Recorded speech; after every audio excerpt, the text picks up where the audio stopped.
ole clear tu le ngai thatu zong zong te in zawain chi bai le vek ule ei tun tu ma chuan zo zoom page video kan react le dona a Burma mi te mi zo tong an zir pe lo tiang zongin thu le la ron nei le tin leng vak te le ke ma te po hei personal takimin ron be ta a thil ti sual le Mizoram a be na kan lo ri eka be to lo tura kan lo ti hi al ngai khuani bering ka ria adu duwa zalen taka Mizoram beya adu du soya soisel tu ma nei lo hi atum ni bering tu na hi chuani na lang to ni du to kina chetheyang beri Mizoram ron be sela a tu ma in be let lo sela adu du soise chu tiang din muna din chu adu amaro chu ke ni chuanin khatianga adu du a chetheyang bera Mizoram a be kha kan phalbik lovani a video kan reaction te poni zalen taka vok puilal len hi atum ni bering ka ria eng poni sela a video kan en hawanga kan ngai dan te kan soizel don nia ole kan kalthui ma in online smanga poisa lo theina cricket si lo mel hrit vero le tuna hian Dinesh Karthik le tangane zaman pon an khel ve me kani in register khanin cheng zathum kha iwan hei lo chuanin idong theidona olsam takini withdraw theidon bokani ichon cricket si phone pay te Google Pay le bank transfer mangin athun zom theya I poisa tho choka olsam takini la chuak theya agemi a secure ani in sign up khan promote ko ta tha in 100% welcome bonus kha idong theidon ani ichon cricket si in register khan iPhone 16 Pro Max iwan hei lo chuanin idong theidon ani ichoni member tan 15% commission na omveni comment section lama hian in register na link kan pina iwan hei chon iPhone 16 Pro Max idong thei ani hunon ho khanang cricket si lo khel vero le USA la mate Malaysia khoiram ram sang sang Israel khu enge mo vela kan zar phardwa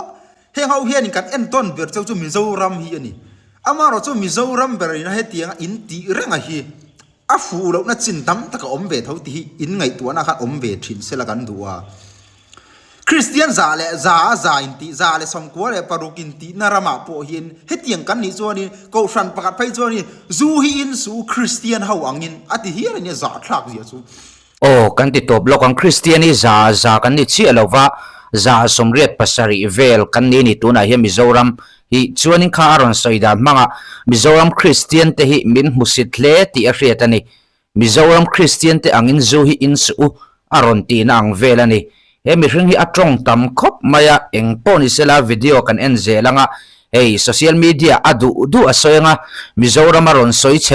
boyanga keinin ngoira in kan lo tuaranga chu adu thu samani chu nga du thu sam te chu ya keini ho hian in khentir kan phalbik lo Mizoram hi ache theyang bera soi kan phal lo mo kan ram kan nei chunani chu wang chu Mizoram ta ni chun kan ding zel don adu dana aron ti koi so hi kan phalbik lo wani kan clear zelang chu tiang khop chu ni kan za thlak zia chu voina tra hian Christian in ti to lo ring tu in ti to lo long kan nun dan kan in soi se la kan musita kan clear franga kan in thai bi kan na ya pathian thai bi nei lo mangai na pathian kan be ve boxi van ram kai kan tum vek boxi kan in do ranga kan in musita kan soi se ranga Christian hi kan ni reng dona amaro chu confirm kim vek thei big lo khovela mi fam kim om chun chu perfect om chun chu isu akhani mo fel fire fam kim vek turi mi hring te hian kan thei reng lawani kan thei lo wang tak renga isu hi lo piang ani hey tuna aron thu soi dan kalmanga ichuanin mizo te hi Christian ni to su aron tina angani aril ru hits o kan ni zel don ithuani lo kanin do renga ati o Mizoram kanin do lo in do chu kha mani lo ka khomo yan in do chu zok chu ni kan en zelang hetiang nun hiang ting en nei thi sak tu na YouTuber chebe tak ko inu le pa te kha he video hi lo en mo ro se ifa te kha thu lo shil ro an thumbnail da te kha rap thlang le tu ngai dan po nei thei lo an ngai dan po mi an mi mal ngai dan po ron soi chuak thei lo ngai dan kan soya kan vai zong mo kan torna tagin kan mu dan kan soi ve a chu ani lo zong le ra ngai dan lo siam YouTuber chebe tak ta ho kha in ngai dan te ron soi ve ro live in kan soyang hianin in duro tak takani chuari YouTuber te hi om lo sela nang hianin zalen takin Mizoram miron soi chebo iboyanga mitam tak Mizoram mi ril runa kan om don zalen taka Mizoram ron be itum hi kan hrevereng kan ngai danang thapin ti hianin kan ron chang le thin che ni chu i hriat ve angai tia du to ka Mizoram zalen ta ka irom be I kan phal lo ti hi lo hrenon molang che kan ngai dan te kan soi ve dang ni chu ngai dan pen nei thei mi ga ngai dan kan soi trăng chang ngai dan lo nei ve thei chau ho mấy cái này chúng mo hay kan phình lâu khovel phim na thiam na phim na kan lo maro chu kan tua ra kan shi experience kan nei tak tak kan tot na tak tak kan ron sem chong le mai chawa chu kan soi ani mai chu mi kan soi tang lang ni tuar ve lo experience bo lo lei lo she om bo lo tuar ve lo ac nuya e computer ma tanga lo rak ve chum hai lu tum ve ro ka zak ro chu ni in ngày đàn tới cho ngày đàn tới rồi xoay về đâu in thì phình viêu này cho ngày đàn với này thấy top lắm kha ngày đàn với này thấy lâu ngày đàn với xoay thấy lâu mi pakatin milar pakatin zai milar pakatin thua xoay chứ lâu lạc còi lâu riết qual về ngày đàn với này thấy lâu mi sinh sum hai lúc nan cảm mang ngày YouTube cho nên cái này tiền tia in giặc lô mi in rock na chỉ khát ani umastea dot soya ei zong mang chỉ kan omentia a chỉ kham zok so in ni chiang mang mo in thumbnail da te khi over thai le tu ti khan in YouTuber te chung chang aron soya a lok zong a chen YouTube channel siamai chon a lok zong a chuan ku vazor po a lok da izokang amaro chu hetiang thil thleng nang ni ang rom pong por le tuk tur lo tu dai tu kan om ve hi angai ani tin hei ral tlan din huna kan din chon thil hi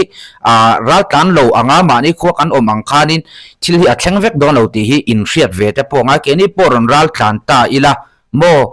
kan khuwa kan om anga kan venga kan om anga nun pa ngai le nuam kha kan be sei don reng lo chu in hriat ve te ponga ani tin a lok zonga te chuan YouTube channel siamai chuan ku vazora version zorpo a lok da izokang mo ma se lok na ngor hi mi hian an lem lo ti hi I hriat ve te po nga yang tin YouTuber te hi lok veu tura I lo ngai te po ani ma na le an clear zelang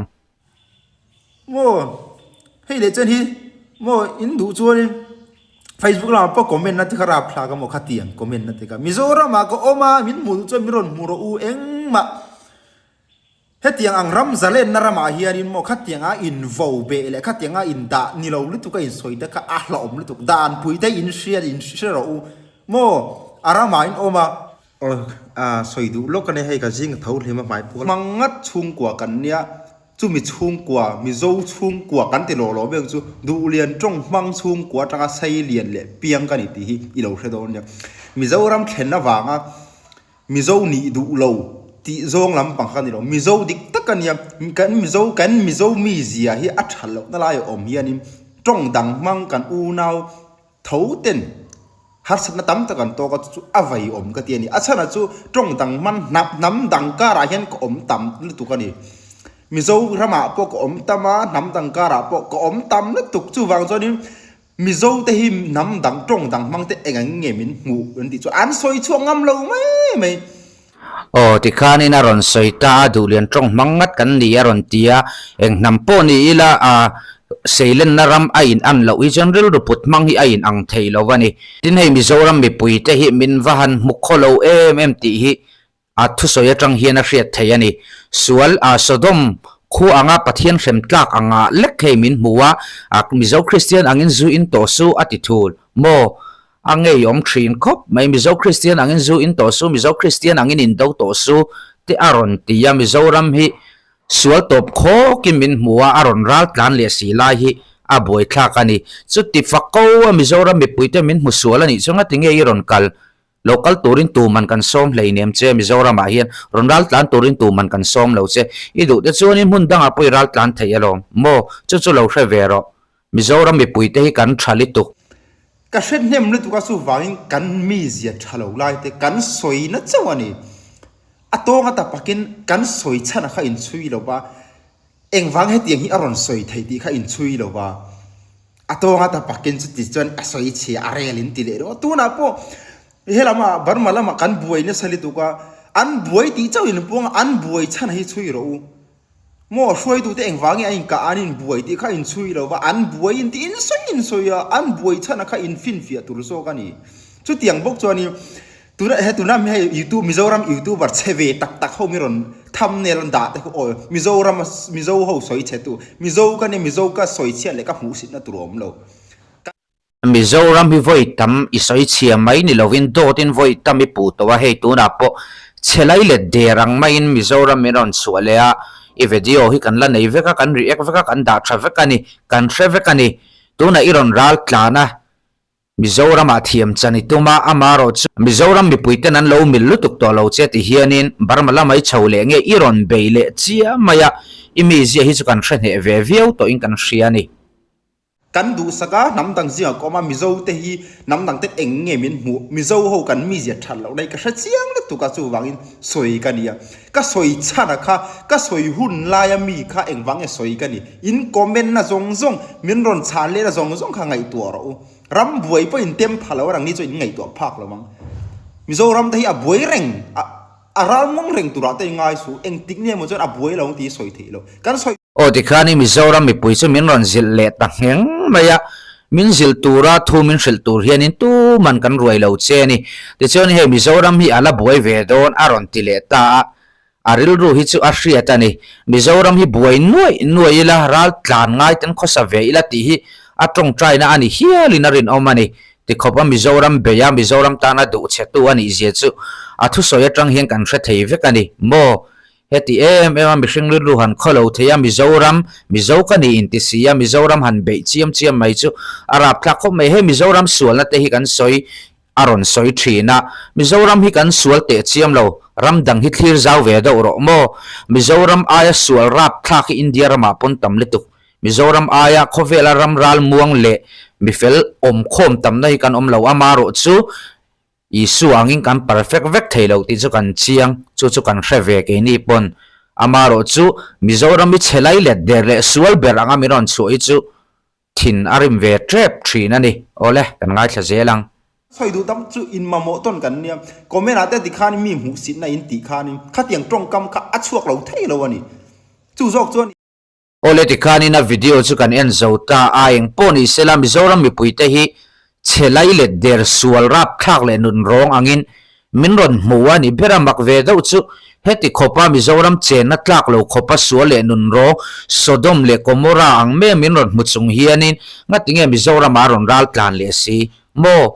amusit em sual tin renga abe rama hianga tinge ron ral tlan le si hei chu zo na atling ve ni ama ngei te po hiam min la chang tura be se yang poni sela Mizoram mi puite hi min ron counseling ani bera pudik chan ve mang ten ti khan Mizoram mi puite min ron be chiama kan sa khona te kan Christian na thleng min ron be du zel maya ama khop mai ama wang hin ral tlan tam tak aning kil toi pha ani Ratlan fel tak an om lain Ratlan ve si lo hun ral buanga min ong laya si pai be ve chung bok si lo wa Mizoram heti ron be vak sima thakop mai Mizoram mi suale chelai le der anga kan ngai ani chuan Mizoram a hian ral tlan lo mai turani mo chu zok chu ni eng poni sela tu na tan chung kan du tok potanga thu le hla danga omani chuan kan ron update le don nia